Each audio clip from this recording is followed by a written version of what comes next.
Thanks very much for staying with us. Time now for Eye on Africa with me, Georgia Calvin-Smith. Tonight, Nigeria's army releases over 200 Boko Haram suspects who they say have turned their backs on the deadly extremist group. Also in Burundi, a new law is putting extra pressure on couples' relationships.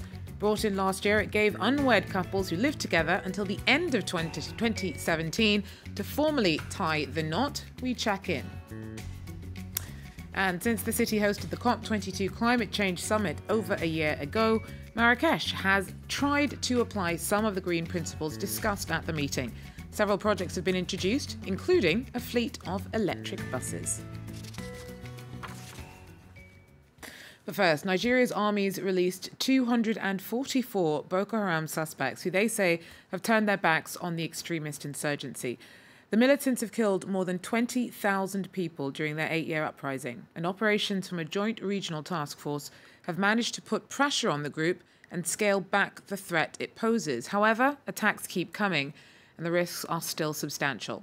The military claims that the people released this week have all been de-radicalized. They've reportedly been screened after denouncing Boko Haram. Well, Sam Olokoya tells us more. I think it's quite a risky move because I don't know how much instrument the military have in terms of actually profiling these people to know their full identity. It's quite possible that one or two hardened Boko Haram members will have slipped into this group of people being radicalized and claim to be somebody who wants to undergo this training, whereas the objective might be about trying to understudy what the military is doing and to blend into civil society and understand the situation so as to pass back information to Boko Haram. So where do things stand at the moment in that regional military fight back against Boko Haram? We still keep on hearing reports of attacks being launched both in Nigeria and in neighbouring countries. Well, there have been successes and failures. Success in the sense that the large expanse of land which Boko Haram used to control some years back, at a stage the group even declared a caliphate. That is gone now, but then we still see substantial threats. We still see suicide bombings. Shekau, the leader of Boko Haram, that the military had on several occasions claimed to have killed, is still very much around. It still continues to appear in videos, showing the keyboard girls, showing so much armament. So to that extent, I think the military has failed to really curtail this group. Years after 200 plus girls were taken away, the group is still holding on to some of these girls. More than 100 of these girls are still with Boko Haram. To that extent, we can say that the government has not achieved 100% success in terms of curtailing the Boko Haram insurgency. Sam Olokoya there for us in Lagos. Well, Sudanese police clashed with protesters in Khartoum on Tuesday as crowds gathered around the presidential palace to demonstrate against rises in the price of bread.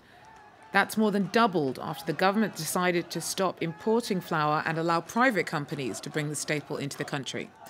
Opposition politicians are calling for more anti-government rallies as the week progresses. In Burundi, a new law is putting extra pressure on couples' relationships. Brought in last May, it gave unwed couples who live together until the end of 2017 to formally tie the knot. Critics believe the government's infringing on people's rights and private lives. Bujumbura claims the order is for the greater good. In Burundi, since the beginning of the year, unwed couples living together have to get married. This couple, like tens of thousands of others, have tied the knot. Women especially like the new measure because once married, they are more protected by the law, for example, if they give birth. Since we got married, living together has been easier. Communication is easier. And when you're married, your husband isn't trying to find another woman because he knows his wife is protected by the law. Before she used to say, I'm not recognised by the law, so tomorrow you could chuck me out or marry someone else. But now it's official. I'm happy. There are fewer fights. The government says it wants to limit overpopulation and moralise society. This marriage counsellor says the law alone will not change mentalities. You need measures to accompany such a law, otherwise it will not reach its goal. For example, here you'd want to organise campaigns about sex education, because even married couples need to receive sex education. Unwed couples living together who refuse to marry risk going to jail. Human rights organisations say the law violates individual freedom. Married men who live with a mistress will also have to return to the house of their official spouse. Well, Cape Town's in the grip of its worst drought in a century. And on Tuesday, residents in the city were warned that they could lose running water by mid-April. If rains don't materialise and people don't drastically cut back their water consumption, Cape Townians face the prospect of queuing at standpipes for daily rations of 25 litres of water. The city's brought in strict daily limits and waste control measures, including splash bans at public pools. We definitely have to do our part and use as little water as possible. But I do hope that the government is doing something to prevent day zero, because it will be a national crisis. There was nothing extra happening in the last 20 years for conservation of water. And now we're sitting in this predicament. And I think it could have been done already, but it's now all hindsight. I think it's not anything which could you stop from coming here. I mean, it's anyway a beautiful country, and if you not have a shower for 1-2 days, it's fine. But if there's no water at all, I don't know. I can't actually imagine it, but yeah, this should never stop you from coming here. Well, since the city hosted the COP22 climate change conference in 2016, urban planners in Marrakech have tried to apply some of the green principles central to that meeting. Several projects have since been brought in, including a fleet of electric buses. It's a first on the continent. Our correspondents tell us more. People in Marrakech can now use these solar trees to charge their phones. Citizens are slowly getting used to the high-tech amenities inherited from the COP22. In this mountainous area, authorities want to drastically reduce greenhouse gas emissions coming from the city's 250,000 motorbikes. A time-consuming fight towards energy efficiency. We obviously still have a long way to go in order to establish a culture of urban cleanliness and ecology. Our aim is to reduce urban pollution as much as possible. Our long-term plan is to have only electric buses in Marrakech. An entire bus route went electric last September using special lanes and overhead lines. It's cutting edge. Buses are clean and comfortable, and we reach our destination quite fast. This project represents a transition towards a new urban transportation system. The aim is to enhance public transportation services, as well as to reduce greenhouse gas emissions and to protect the environment. And this solar power station will soon provide energy to the electric buses. Another ambitious project is this biogas plant aimed at supplying public lighting.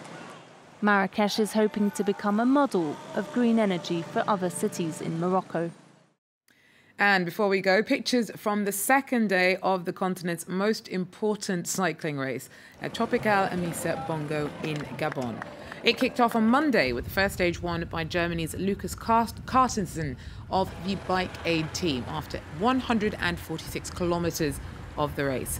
After a very competitive sprint, Tuesday's stage was won by Australian Brenton Jones for the French team Delco Marais. Well, that's it for Eye on Africa for now. Thanks very much for joining us. Do so again if you can. Take care.